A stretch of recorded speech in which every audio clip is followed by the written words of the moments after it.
So here's what I implemented the past 30 days, which I feel like is quite different.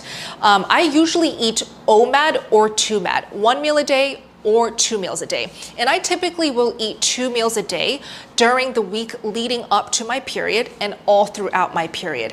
Why? Because my appetite tends to increase and I start wanting more fat than usual. So I just listen to my body, I feed it what it wants. I want to just focus on nourishing my body, making my hormones as happy as possible. And the rest of the month, I'll eat 1 meal a day. I typically eat my 1 meal a day early evening. Some days when I'm working long days, I will eat a little bit later, but I like to eat in the evening just because I enjoy the mental clarity of being fasted. I actually incorporated fat fasting where it was super gentle and doable. So on the days where I ate OMAD, 1 meal a day, and that one meal would be around evening, like 5-6 p.m.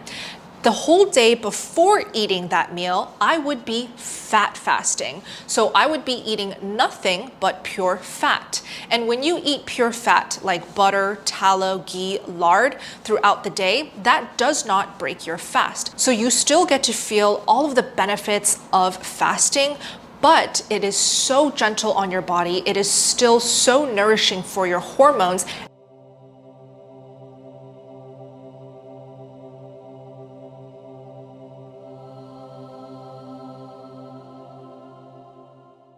I would be snacking on butter throughout the day. I just ended up eating pure butter, and again, butter straight out of the fridge as a fat snack about 2 times throughout the day. For each of those fat snack moments, I would be eating about 1/3 of a stick of butter. Sometimes it ended up being a 1/2 stick of butter because I just kept snacking on it. It was delicious. I wanted more. And I would stop snacking on that butter when the butter stopped tasting appetizing. So that's a really simple way to understand how much butter you should be eating. End my day with a delicious, fatty, proper carnivore meal. And during that carnivore meal, I would be topping even more cold butter on all of the meats that I cook up. I would be using the ghee to cook up any eggs that I may have cooked up, like scrambled eggs, omelets. I love eating my meat with a side of eggs. So there's almost always more animal fat in my egg dishes as well. And there's also fat in my fatty meats. So after each day of eating, not only have I fulfilled that 1 stick of butter a day goal,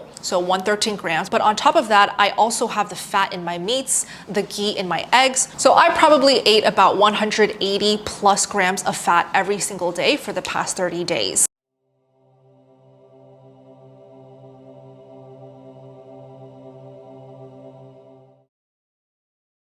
I have all of the most noticeable results on my phone, so I'll be going through each of the points that I listed. First, my mood. I noticed my mood was very stable, and I felt my mood was the calmest and most sedated almost when I was having those pure fat snacks. Like Dr. Bright always says, when you eat animal fats, you are literally lowering and stabilizing your cortisol, and I physically felt that with my mood. That's why I time my cold butter snacks during the moments where I may be a little bit higher stress. So let's say I'm about to host a whole day of meetings. Right before I jump on that first meeting, I will be eating my first cold butter fat snack. And that really helped stabilize my mood.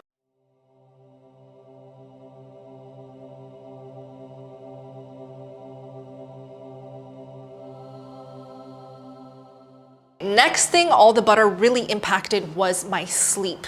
So quality of sleep and the length of sleep that I needed. Now, I personally am a night owl. I tend to sleep at like 1 or 2 a.m. That's when I feel my most productive and efficient.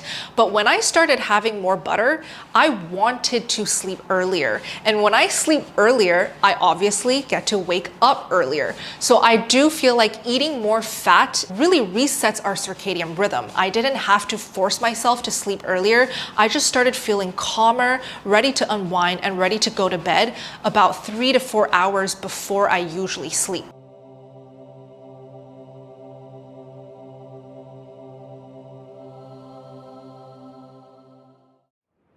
Annotated and summarized, easy to share with loved ones. The description below the title for this video has these summary points.